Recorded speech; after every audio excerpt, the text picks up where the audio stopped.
Good afternoon. My name is Ruth Shepherdson, and this is my literature review on edible landscapes. To begin, we should probably look at a definition or remind ourselves of a definition of edible landscapes.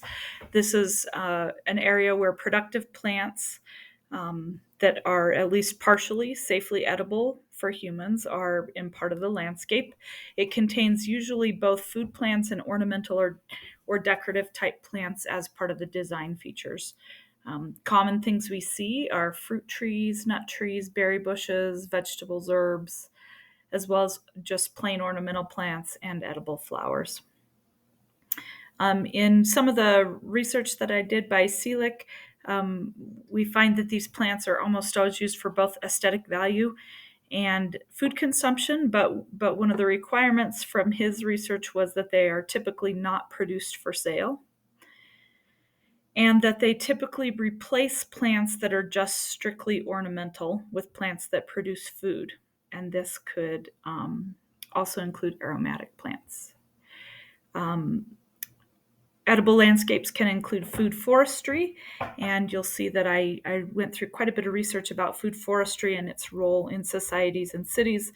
Food forests typically are a multifunctional approach to increase some food security, provide ecosystem services, and through research with Clark and Nichols, just to make things more available to inhabitants in the city. Edible landscapes are nothing new. They date as far back as the ancient Persian gardens. We read about the medicinal herbs that were grown in medieval gardens.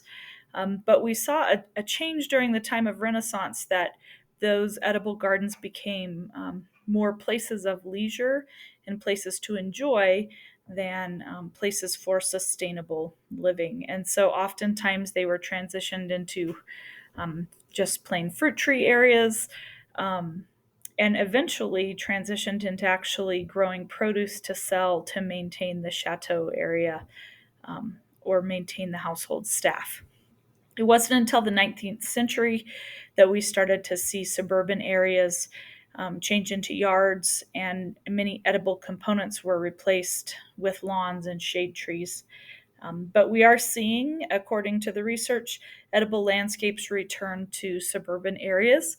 Seelig claims these are mostly in backyards due to the aesthetic value of sometimes food production being a little less organized, if you will, than ornamental production.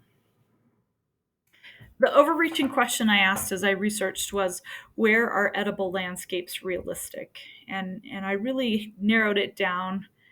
I didn't narrow it down. I found five main themes kind of come to the top as I researched. The first was um, the more obvious piece, the backyard growth of plants to either save food costs or just close in that tie to food production for any single family home. The second would be urban forests. And so we'll see some, I'll show you some research I found about how urban forests can be managed and are being managed, or in some cases are not being managed, and the results thereof. Um, we have to begin to look at some of the challenges of edible gardens. And one that rose to the top was that cities are typically pollution hotspots. And so when we plant edible foods there, we need to be paying attention to and researching any of the heavy metal pollution that is coming from the soil through the plant, possibly into edible foods. Edible landscapes are more realistic in places that have a supportive infrastructure. There's a fair amount of research available on continuous productive urban landscapes. This mostly comes from architectural fields and is in relation to planning architecture and cities. And so we're seeing more efforts in that way. And then finally, the theme that floated to the top every single time was that in any edible landscape situation, or urban agriculture for that matter, um, the location has to be matched to the crop. Sunny locations with well drained soils are the locations that typically do the best for urban agriculture and edible landscapes. Coincidentally, those are oftentimes where homes are built because They're prime pieces of ground, but not all geographic locations are appropriate for that. We have to look into access to sun versus shade, access to water, proximity to homes. There are many elements to making that correct match so that the edible landscape is successful. I really enjoyed and kept going back to this graphic in Selig's research that um, kind of looks at an urban area as a whole. And you can see at the top of the diagram that there's an kind of inner urban core. And that's where we find smaller batches, if you will, of edible plant species in homes and gardens and things like that. And then kind of this inner urban circle, you might even call it like skyscrapers. We have oftentimes some rooftop gardens. As we go into urban residential areas, we see more backyard plots and community gardens. As you continue to move away from the urban core, you then find a little bit of small intensive agriculture. And as you get into more rural areas, you find more intensive agriculture and livestock. So it's difficult when you research edible landscapes, I found, for you to really narrow down where it is you're looking because people tend to research the elements that are most important to them. I would say the vast majority of what I looked at actually referred mostly to the inner urban core and the kind of inner urban area where rooftop gardens are, and then the urban residential. As we go back to those main points I brought up in the beginning about where are edible landscapes realistic, we first go to the backyard. And I think this is where our minds naturally start. So we see that edible landscapes can be a multifunctional landscape. One interesting perspective I read was that it really does provide a better return on your investment of water, fertilizer, and time. Ironically, I was looking out the window at my daughter mowing the lawn and thinking, yeah, we don't often consider the amount of time we put into our um, residential landscapes. Some other benefits to urban landscaping include, improved taste and nutrition of food. Things are always healthier for you when you are producing them and they have less time on a shelf. Increased food security because you have some control over your food situation. If a family or an individual works at it, edible landscapes really could reduce your food costs. But their major benefits that are touted are really the convenience, the fun and exercise, and the stability. It is worth noting that all plants require maintenance, whether they're ornamental or edible or both. There was a substantial amount of writing about how people oftentimes managed the front end of a plant's life better than the back end. So they actually found that oftentimes edible landscapes were installed but not harvested correctly because of the time consuming commitments and also the time sensitivity of it. Edible landscapes are very sustainable.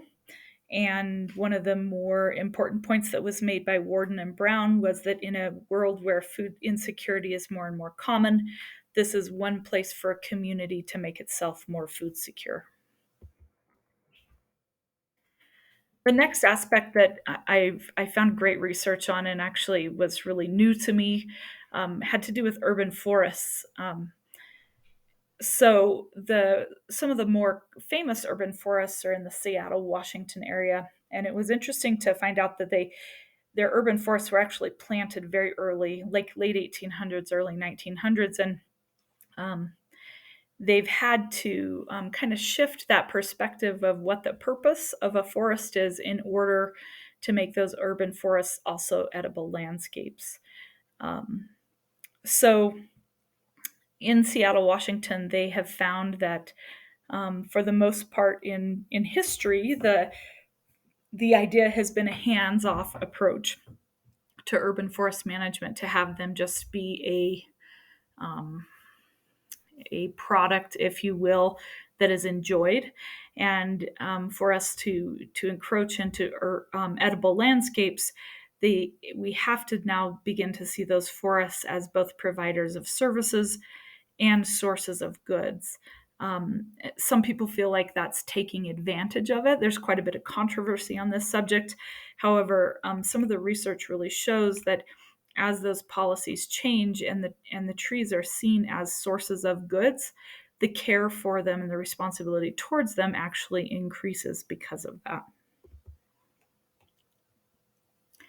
In all of the pieces of research I read, it floated to the top that urban forest management makes a huge difference in the success of the urban forest and its ability to provide food as an edible landscape. Um, One of the things that Clark and Nicholas talk about is the role of food trees, is what they call them, perennial woody food producing species that are in cities that kind of combine or urban forestry and urban agriculture. And they did a huge survey and collected a lot of data in those communities about three categories of activities: planning them out, mapping out where the trees will be, and then also harvesting. And what they found was that in most of the areas, only one of those three activities were planned. So even in places where we are beginning to use edible landscapes, we're not using them to their full capacity due to either lack of management or mismanagement. As the second piece of the research that Clark and Nicholas did, they actually it took a town, I believe in Virginia, and did kind of a hypothetical idea of if they planted X amount of common apple trees. And they got that number based off what the actual ecosystem could hold, and found that if that was planted, it could actually raise enough apples for every resident of the city to increase their food and vegetable intakes pretty substantially. So, the exploration of this, really the conclusion is that the exploration of this could make a substantial contribution to food security if our societies could figure the management piece out. One of the pieces of research I read was by Gorey et al., and this really focused in on the quality of the food that we get in an urban environment. So, as we begin to develop edible landscapes, what are some of the challenges we face? And this is definitely one of them. And what came to light in this article or this research was that we really only understand the patterns of metal translocation within certain plants, and many of them are not edible plants. So, as the plant takes up minerals and nutrients from the soil, they obviously also take up some of the pollutants that are in cities. And as a result of that, we have to know what that plant does with it before we can determine whether or not the fruit and food that comes from it will be healthy for us to eat. Infrastructure is an important part of edible landscapes. Research by research about continuous productive urban landscape talks about how we integrate urban agriculture into planning for urban cities. And what is found is that cities are relatively patchy in nature. They're not very kind of flowing. There's oftentimes chunks of ground in between areas of maybe areas of a city where agriculture could fit into that contemporary urban fabric and still benefit the city, still have an urban place that is consolidated, but also have a closer tie to nature and where food comes from for those residents. Along the same lines of the importance of infrastructure, there was a study done of residents' attention and awareness about agriculture. This was a study done in Wuhan, China. They sampled 8 communities, and they were just asking a series of questions about awareness and what people thought of edible landscapes. And a third of the residents actually were completely unaware of what an edible landscape actually was. So after they were explained this in the interview, More than half of them thought it could be an improvement, but also more than half of them had pretty major concerns over how those relationships between residents, as well as like property owners and landlords, how that would work with edible landscapes. And finally, here's my works cited page with the 8 articles that I read. In conclusion, I think that the lesson I learned was that edible landscapes and urban edible landscapes in particular are a good way for us to improve both awareness of agriculture in all parts of our society, urban and rural, but also a good way for us to increase our food security. In many situations, this can be done and actually improve the landscape rather than make it less. And so it's worth continued research and continued trials throughout the United States and really all over the world to figure out how to make this happen. Thank you.